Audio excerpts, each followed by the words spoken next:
First time ಒಂದು human bomb Rajiv Gandhi ನೋಡ್ದಾಕತ್ತೆ. ಅಲ್ಲಿವರೆಗೂ attack ಮಾಡ್ತಿದ್ರು ಯಾರೊಬ್ರು ಹೊಡೆಯೋರು. ಹ್ಯೂಮನ್ ಬಾಂಬ್ ಅನ್ನೋ ಒಂದು ಕಲ್ಚರೇ ಇರಲಿಲ್ಲ. ಆ 91 ಫಸ್ಟ್ ಟೈಮ್ ರಾಜೀವ್ ಗಾಂಧಿ ಅವ್ರನ್ನ ಹತ್ಯೆ ಮಾಡೋಕ್ಕೆ ಹ್ಯೂಮನ್ ಬಾಂಬ್ ಉಟ್ಕೊಳ್ತು.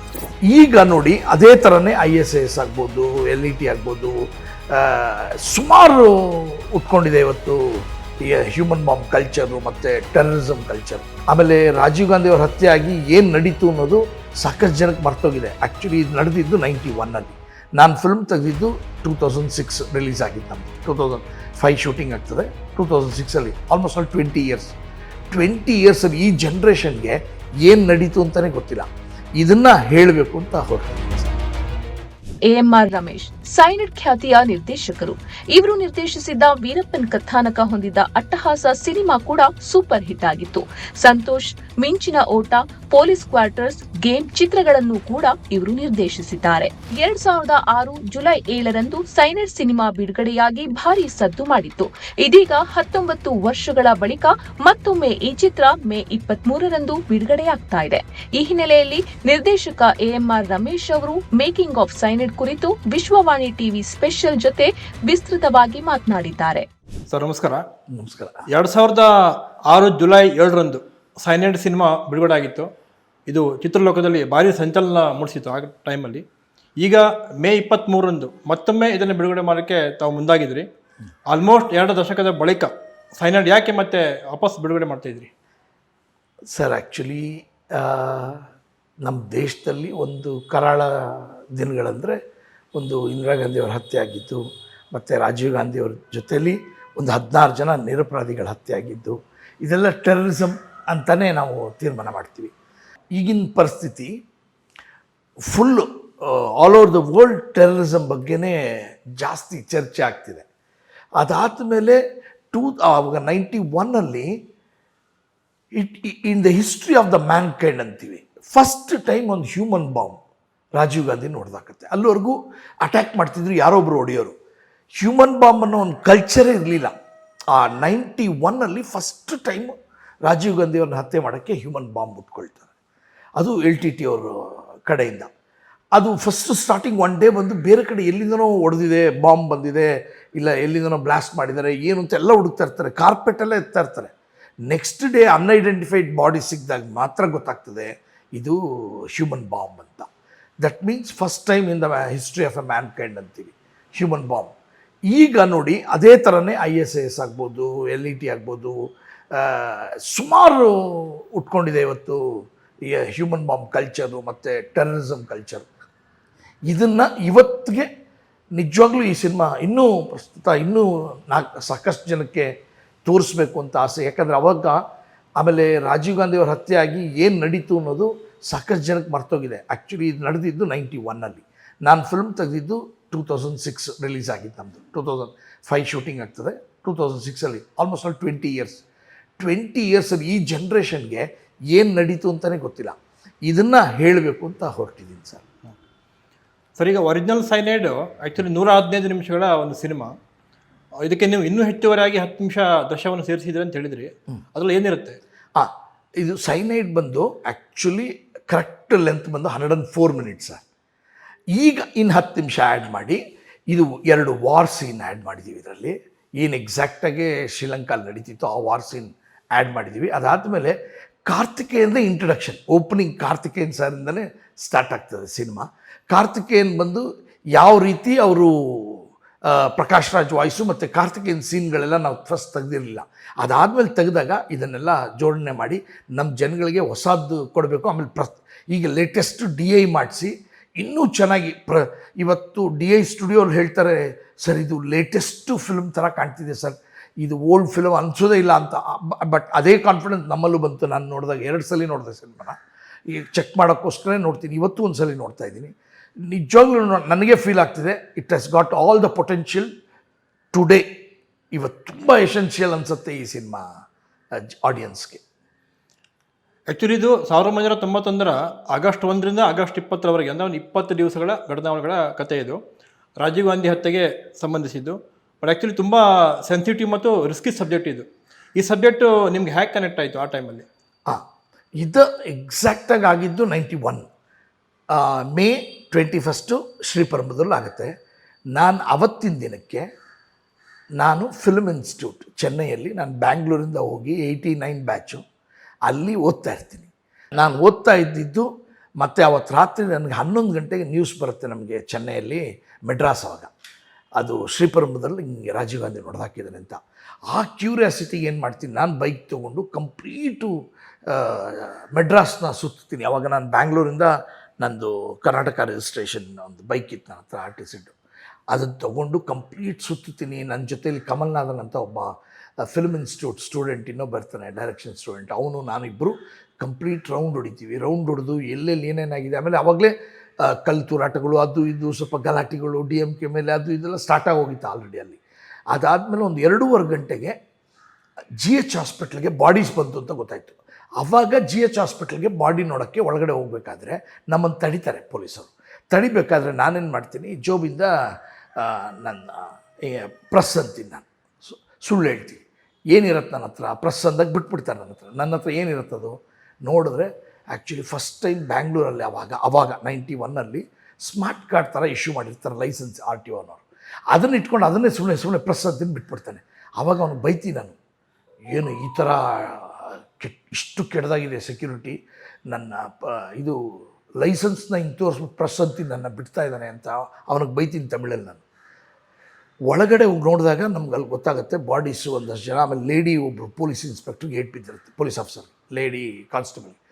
ಅವರು ನನಗೆ ಹೇಳ್ತಾರೆ, ಹಿಂಗೆ ನಮ್ಮ ಯಜಮಾನ್ರಿಗೆ ಹೆಂಗಾರು ಮಾಡಿ ತಿಳಿಸ್ತೀರಾ ನೀವು ಅಂತ.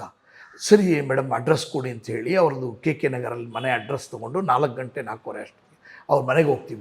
ಅವ್ರ ಮನೆನ ಹುಡ್ಕೊಂಡೋಗಿ ಅವರು KK ನಗರಲ್ಲಿ ಅವರು ಬಾಗಿಲು ತಟ್ಟಿದ್ರೆ, ಅವರು ಯಜಮಾನರು ಪೊಲೀಸೇ, ಅವರು ಕಾನ್ಸ್ಟೇಬಲ್ಲೇ. ಅವ್ರಿಗೆ ಈ ವಿಷಯನೇ ಗೊತ್ತಿರಲ್ಲ. ಅವ್ರು ರಾತ್ರಿ ಬಂದು ಪಾಪ ಡ್ಯೂಟಿಯಿಂದ ಬಂದು ಟಯರ್ಡಾಗಿ ಮಲಗಿಬಿಟ್ಟಿದ್ದಾರೆ. ಈ ಥರ ಒಂದು ಇನ್ಸಿಡೆಂಟ್ ನಡೆದಿದೆ ಅಂತಲೇ ಗೊತ್ತಿಲ್ಲ ಅವ್ರಿಗೆ. ಆಮೇಲೆ ಅದಾದಮೇಲೆ ಹೇಳಿದ್ಮೇಲೆ ಅವ್ರು ಅಲ್ಲಿಂದ ಹೊರಡ್ತಾರೆ ಇದಕ್ಕೆ GH ಹಾಸ್ಪಿಟ್ಲಿಗೆ. 4 ಡೇಸ್ ಆದಮೇಲೆ ನನಗೆ ಶಿವರಾಸನ್ ಅಂತ ಗೊತ್ತಾಗುತ್ತೆ. ಬಟ್ ಆ ಸ್ಟೆರೈಲ್ ಝೋನ್ ಇರುತ್ತಲ್ಲ, ಬಾಂಬ್ ಬ್ಲಾಸ್ಟ್ ಆಗಿದ್ದ ಜಾಗಕ್ಕೆ ಅವ್ರು ಹೋಗೋಕ್ಕೆ ಕಾರಣ ಹೇಗೆ ಹೋದರು ಅಂದರೆ, ಒಂದು ಫಾಲ್ಸ್ ಪ್ರೆಸ್ ಐಡೆಂಟಿಟಿ ಇಟ್ಕೊಂಡು ಹೋಗಿರ್ತಾರೆ. ಅಸೈಡ್ ಮ್ಯಾಗ್ಝೈನ್ದು ಒಂದು ಪ್ರೆಸ್ ಅಂತ ಹೇಳ್ಕೊಂಡು ಹೋಗಿರ್ತಾರೆ. ನನ್ನಂಥವೇ ಸುಳ್ಳು ಹೇಳ್ಬಿಟ್ಟು ಹೋಗ್ಬೇಕಾದ್ರೆ ಅವ್ರು ಆಲ್ರೆಡಿ ಅದೇ ಥರನೇ ಹೋಗಿರೋದ್ರಿಂದ ಅದು ಕ್ಯೂರಿಯಾಸಿಟಿ ನನ್ನಲ್ಲಿ ತುಂಬ ಕಾಡ್ತಾಯಿತ್ತು. ನನಗೆ ಕಾಡಿ ಅದಾದಮೇಲೆ ಅಲ್ಲಿಂದ ನಾನು ಅದನ್ನು ಟ್ರ್ಯಾಕ್ ಮಾಡಿಕೊಂಡೇ ಬಂದೆ. 91ಇಂದ ಏನೇನಾಗಿರ್ಬೋದು, ಏನೇನು ಆಗ್ತಾಯಿದೆ ಅಂತ ಎಲ್ಲ. ಆವಾಗ ಸ್ವಲ್ಪ ದಿನ ಆದಮೇಲೆ ಗೊತ್ತಾಗುತ್ತೆ ಇವರೆಲ್ಲ ಬೆಂಗಳೂರಲ್ಲಿ ಸಾಯ್ತಾರೆ ಅಂತ. ಅದು 90 ಡೇಸ್ ಆದಮೇಲೆ. ಇಷ್ಟು ಹೆಂಗಪ್ಪ ಇವ್ರು ಬೆಂಗಳೂರಿಗೆ ಬಂದರು ಅಂತ, ಯಾಕಂದರೆ ಎಲ್ಲ ಕಡೆ ಹುಡುಕ್ತಾ ಇರ್ತಾರೆ. ಬ್ಯಾಂಗ್ಳೂರಲ್ಲಿ ಇವರೆಲ್ಲ ಸಿಕ್ಕಿ ಸಾಯ್ತಾರೆ, ಎಲ್ಲಿದ್ದರು ಏನಿದ್ರು ಅಂತೆಲ್ಲ ನಾನು ಕ್ಯೂರಿಯಾಸಿಟಿ. ಯಾಕಂದರೆ ನಮ್ಮನೆ ಬಸವನಗುಡಿಗೆ ಕೋಣನಕುಂಟೆಗೆ ಎಷ್ಟು ಕಿಲೋಮೀಟ್ರ್, ಒಂದು 6 ಕಿಲೋಮೀಟ್ರ್. ನಮ್ಮ ಸುತ್ತನೇ ನಡೆದಿದೆಯಲ್ಲ ಅಂತೇಳಿ ಬರೆದು ಕೇಳ್ತೀನಿ. It was a surprise for me. ಯಾಕಂದರೆ ಕಂಪ್ಲೀಟ್ ಇನ್ಸಿಡೆಂಟ್ ಆಗಿರೋದು ನನ್ನ ಕ್ಲೋಸ್ ಫ್ರೆಂಡ್ ಮನೇಲಿ.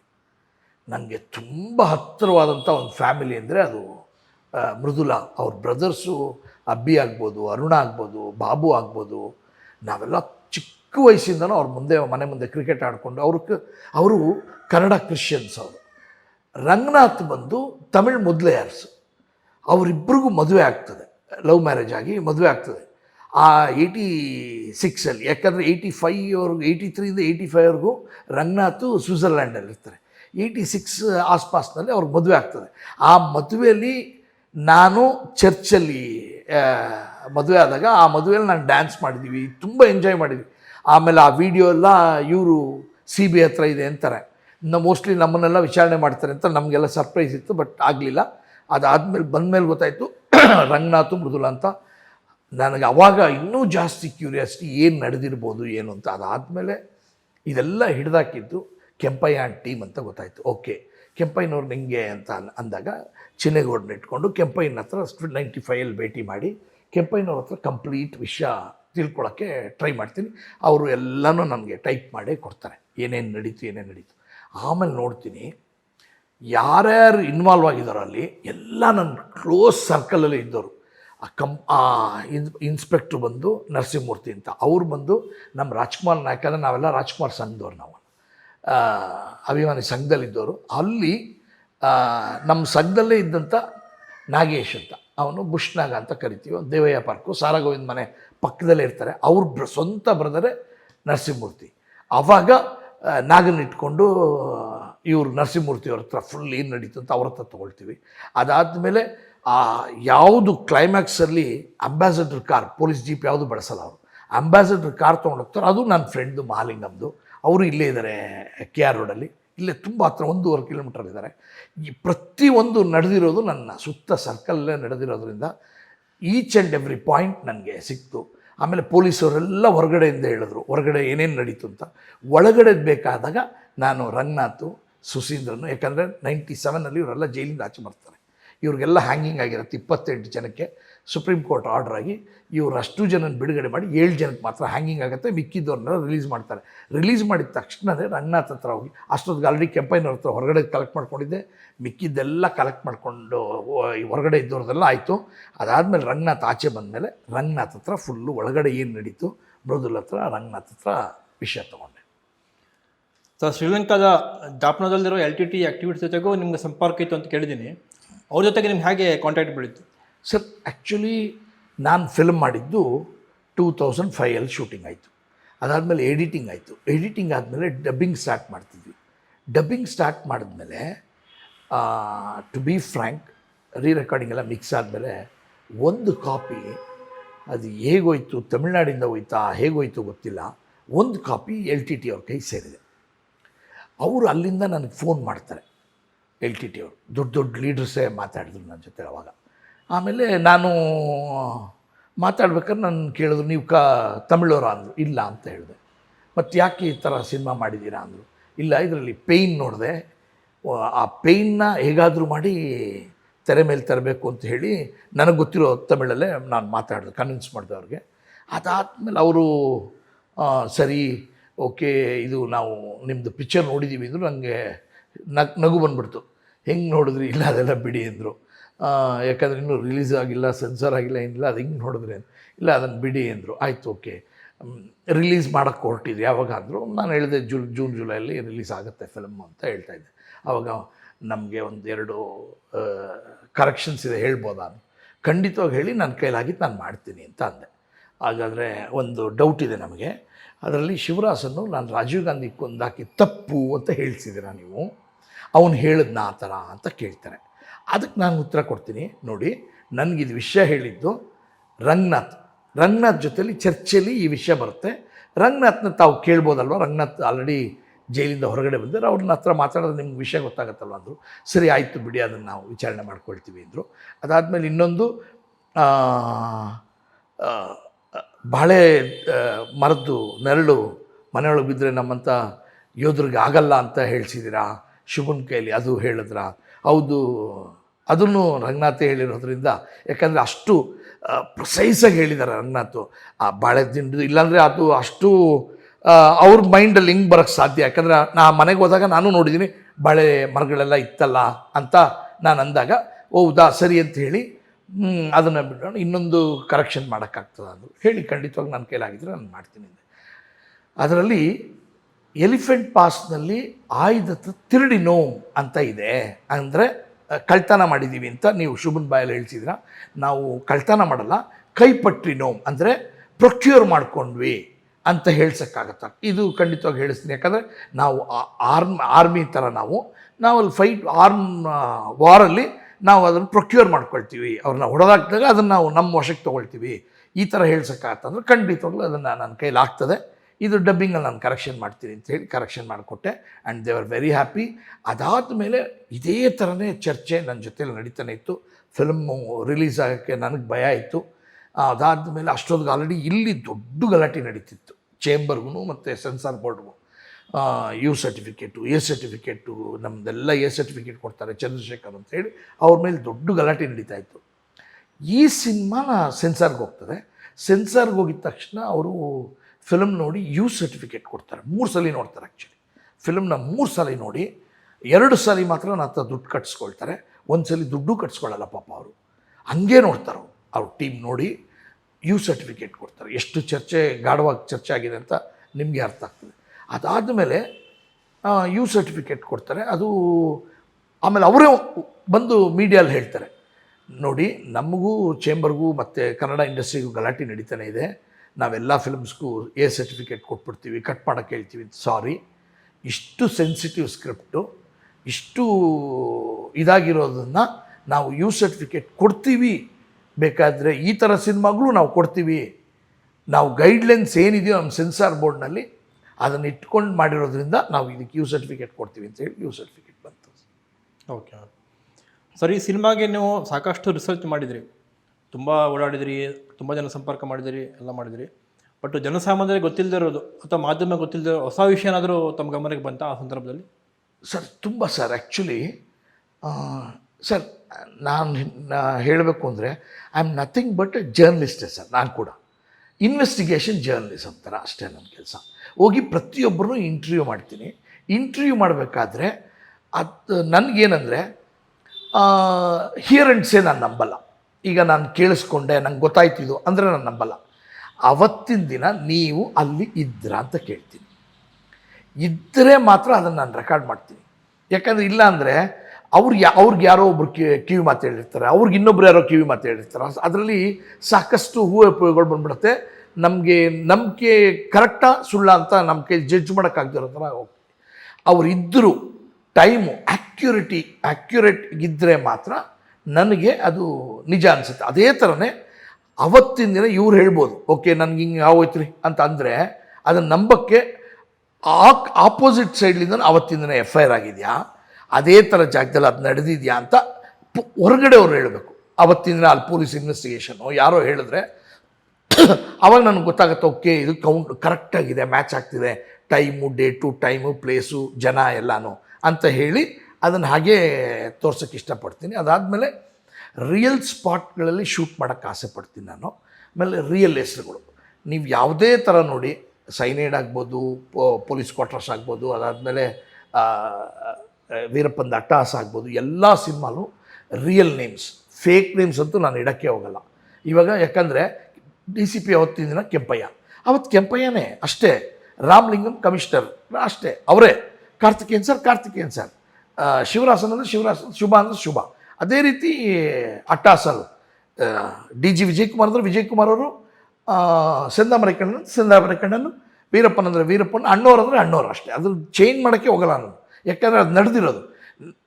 ಮೀಡಿಯಾ ಅಂದರೆ ಏನು, ನಾವು ನಡೆದಿರೋ ಸತ್ಯನ ಜನಕ್ಕೆ ತಲುಪಿಸ್ಬೇಕು. ಅದು ನಮ್ಮಲ್ಲಿ ಧೈರ್ಯನೂ ಇರಬೇಕು, ಅದ್ರ ನಿಜನ ಅದೇ ಯಥಾವತ್ತಾಗಿ ಹೇಳೋ ಥರ ಅಷ್ಟೇ ನಾನು ಕೆಲಸ ಮಾಡಿರ್ತೀನಿ ಸರ್. ಈ ಚಿತ್ರದ ಅತ್ಯಂತ ಮುಖ್ಯ ಪಾತ್ರ ಶಿವರಸನ್, ಅದು ಒಕ್ಕಣ್ಣಿನ ಉಗ್ರನ ಪಾತ್ರ. ಅದು ಈ ಪಾತ್ರಕ್ಕೆ ರವಿ ಕಾಳೆ ಸೂಕ್ತ ಅಂತ ನಿಮ್ಗೆ ಯಾಕೆ ಅನ್ನಿಸ್ತು? ಅವರನ್ನೇ ಯಾಕೆ ಆಯ್ಕೆ ಮಾಡಿದ್ರಿ?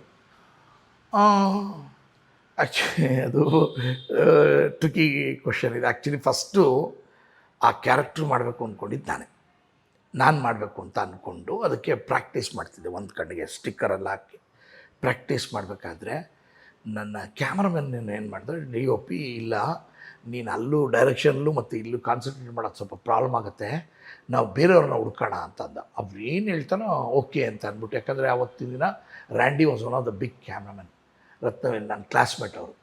ಇಮ್ಮಿಡಿಯೇಟಾಗಿ ಪ್ಲ್ಯಾನ್ ಮಾಡ್ಕೊಂಡ್ವಿ, ಓಕೆ ನಾವು ಬೇರೆ ಯಾರು ನೋಡೋದು ಅಂತ. ನನಗೆ ಮೈಂಡಲ್ಲಿ ಉಳಿತಾ ಇದ್ದಿದ್ದು ಅದೇ ರೀತಿ ಇರಬೇಕು. ಆಮೇಲೆ ಸ್ವಲ್ಪ ಶಾರ್ಟು, ಒಂದು ಚೂರು ಕ್ರೂಡಾಗಿರೋ ಕಣ್ಣು ಸರಿಯಾಗಿರ್ಬೇಕು, ಯಾಕಂದರೆ ಕಣ್ಣಲ್ಲೇ ಒಂದು ಕಣ್ಣಲ್ಲಿ ಆಟ ಆಡಬೇಕು ಅಂದಾಗ ಕಣ್ಣು ಸರಿಯಾಗಿರಬೇಕು, ಕನ್ವೆ ಮಾಡೋ ಥರ ಇರಬೇಕು ಅಂತ ಏನು ಮಾಡಿದ್ವಿ, ಇದನ್ನು ಪ್ಲ್ಯಾನ್ ಮಾಡಿ ಹುಡುಕ್ತಾ ಇರಬೇಕಾದ್ರೆ ಅವಾಗ ತಾನೇ ಇನ್ನು ತೆಲುಗು ಇಂಡಸ್ಟ್ರಿ ಆಗಲಿ ಸೌತ್ ಇಂಡಿಯಾಗೆ ಅವ್ರ ಪರಿಚಯ ಆಗಲಿಲ್ಲ.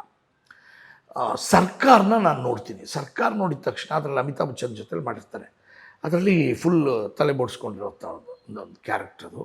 ನೋಡಿದ ತಕ್ಷಣ ನನಗೆ ಸ್ಟ್ರೈಕ್ ಆಗ್ತದೆ, okay there is something in this guy ಅಂತ ಹೇಳ್ಬಿಟ್ಟು ಇಮಿಡಿಯೇಟಾಗಿ ಅವ್ರನ್ನ ಟ್ಯಾಪ್ ಮಾಡ್ತೀವಿ. ಅವರು ಅವಾಗ ತಾನೇ ಇನ್ನೂ ಸೌತ್ ಇಂಡಿಯಾಗೆ ಎಂಟ್ರಿ ತೊಗೋಬೇಕು ಅಂತ ಅಂದ್ಕೊಂಡಿರ್ತಾರೆ. ಕರೆಸ್ಬಿಟ್ಟು ಕೇಳಿದಾಗ ಫಸ್ಟ್ ಅವ್ರು ಭಯ ಬೀಳ್ತಾರೆ, ಅವರು ಭಯ ಬಿದ್ದರು ಆ್ಯಕ್ಟ್ ಮಾಡೋಕ್ಕೆ. ಅದಾದಮೇಲೆ ಒಂದು 2 days ಟೈಮ್ ಕೊಡ್ತೀರಾ ಅಂದರು, ಕೊಡ್ತೀನಿ ಅಂದೆ.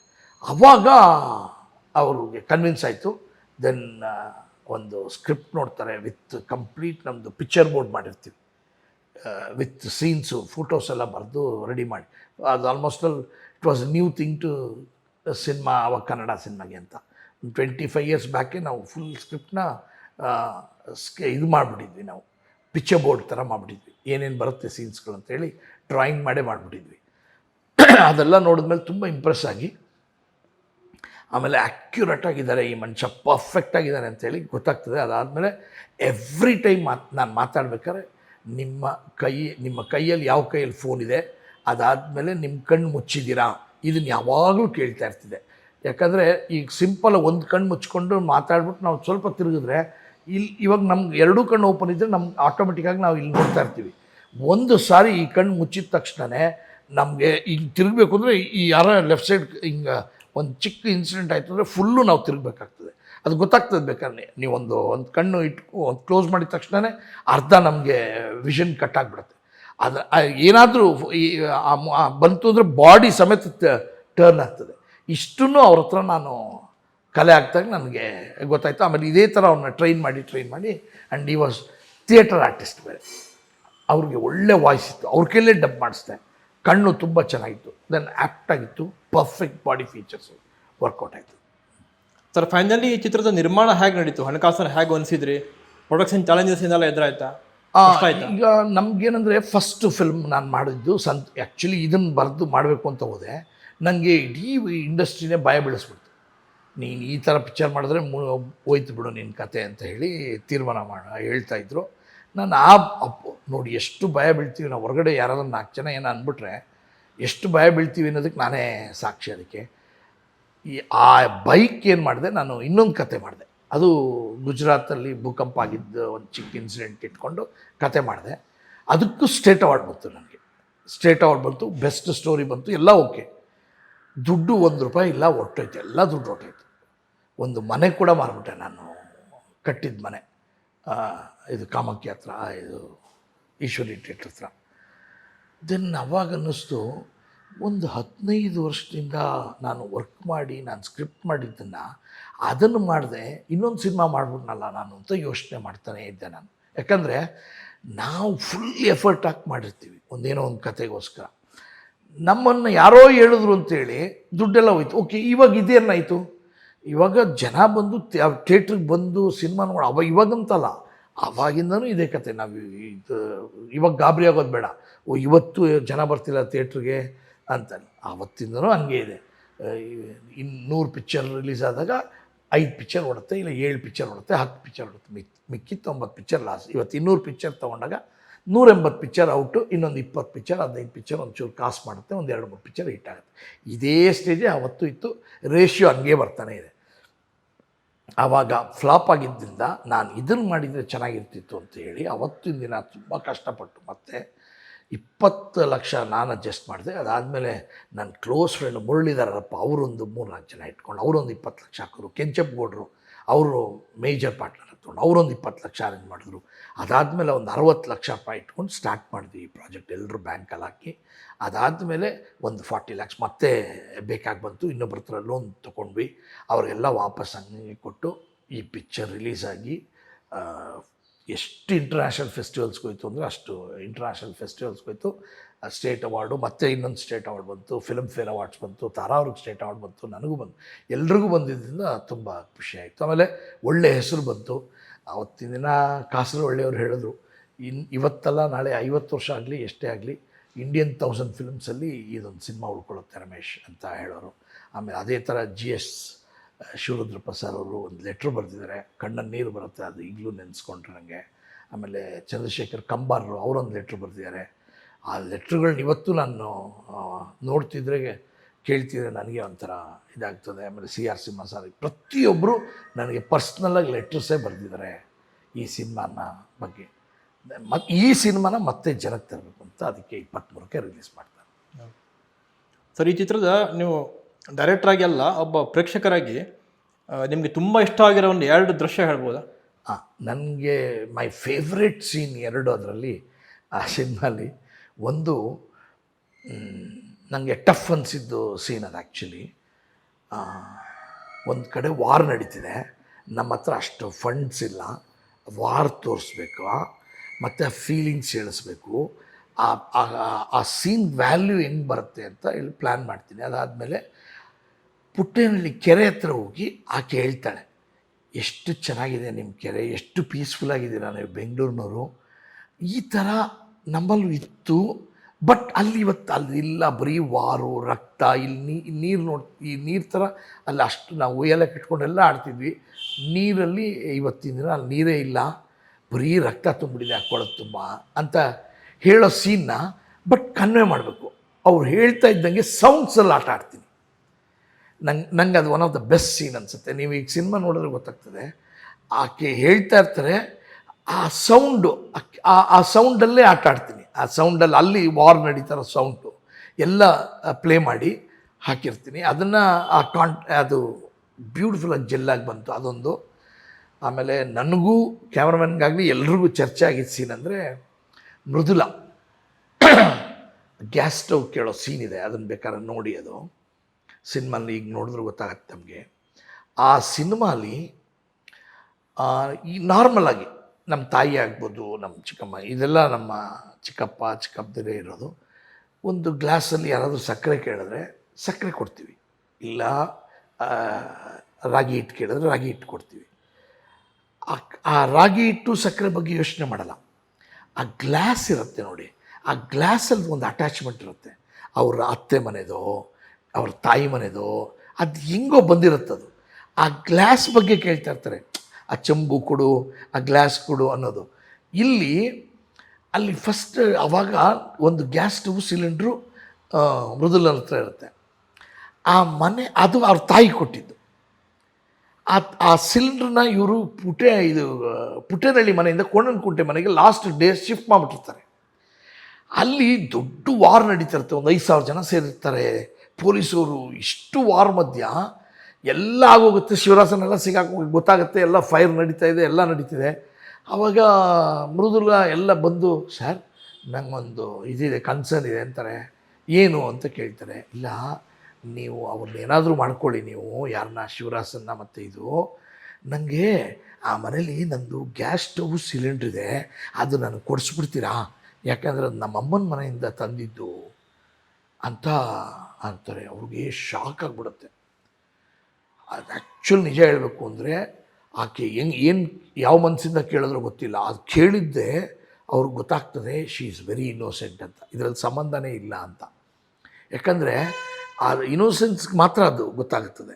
ಅವತ್ತು ನಮ್ಮ ಯೂನಿಟಲ್ಲಿ ಚರ್ಚೆ ಆಗಿದ್ದೇನೆಂದರೆ ಈ ಸೀನು ಇಷ್ಟು ಸೀರಿಯಸ್ ಆಗಿರೋ ಇದರಲ್ಲಿ ಬೇಡ ಅಂತ. ನಾನಂದೆ ಒಂದು ಕ್ಯಾರೆಕ್ಟ್ರು, ಯಾಕಂದರೆ ಮೃದುಲಾ ಇವತ್ತು ಪೊಲೀಸ್ ಸ್ಕೂಲಲ್ಲಿ ಟೀಚರಾಗಿ ಕೆಲಸ ಮಾಡಿದ್ರು, ಅವತ್ತಿನ ದಿನಕ್ಕೆ ಕೆಲಸ ಸಿಕ್ತು ಅಂದಿದ್ರೆ ಆಗಿದ್ದೆ ಇದೇ ಕಾರಣಕ್ಕೆ.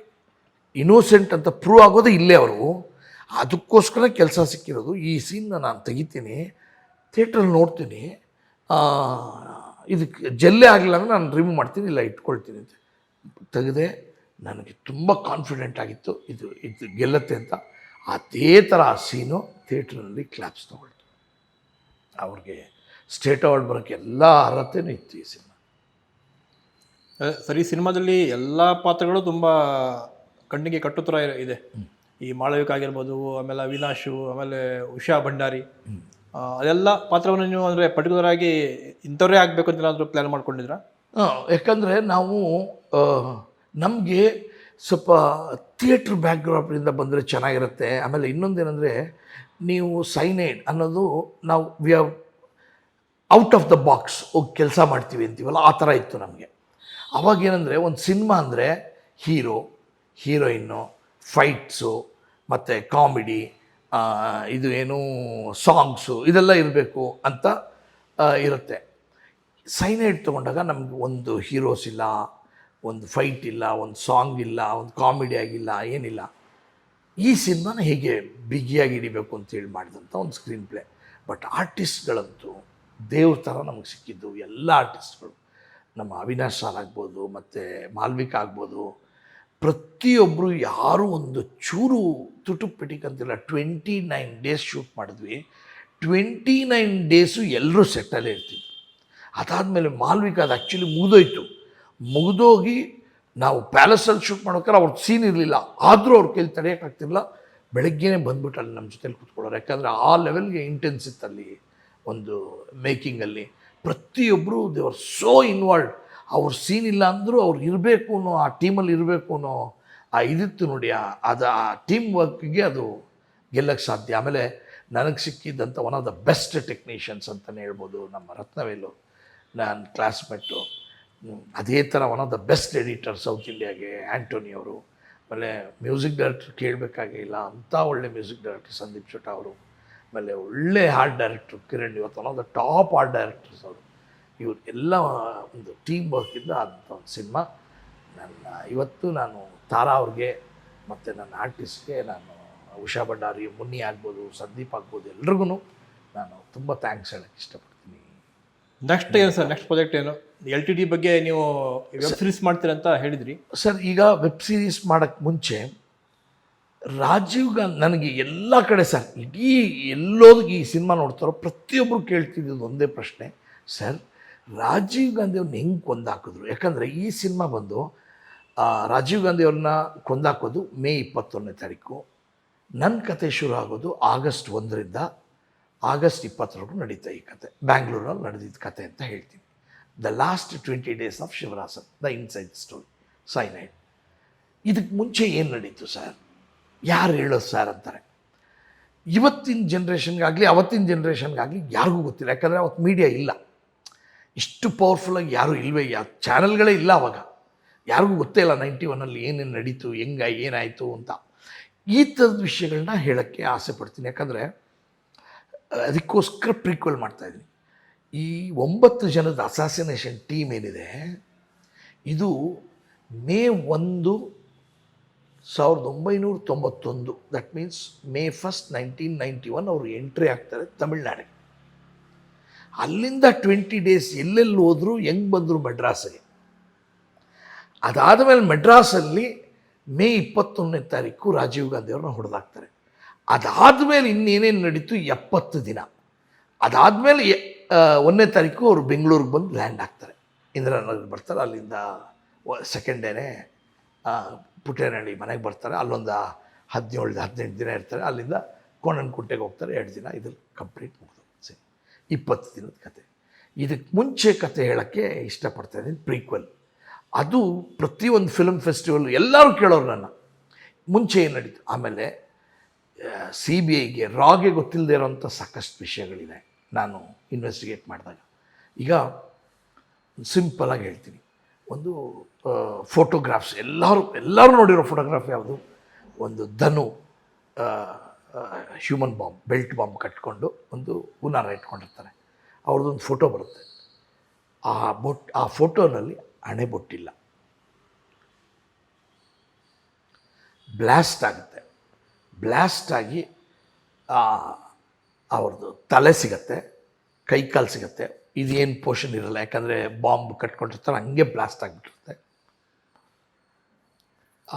ಇದಿರುತ್ತೆ, ಅದು ಹಣೆಬೊಟ್ಟಿರುತ್ತೆ. ಇದು ಮುಖ ಸಿಗತ್ತೆ, ಮುಖದಲ್ಲಿ ಹಣೆಬೊಟ್ಟಿರುತ್ತೆ.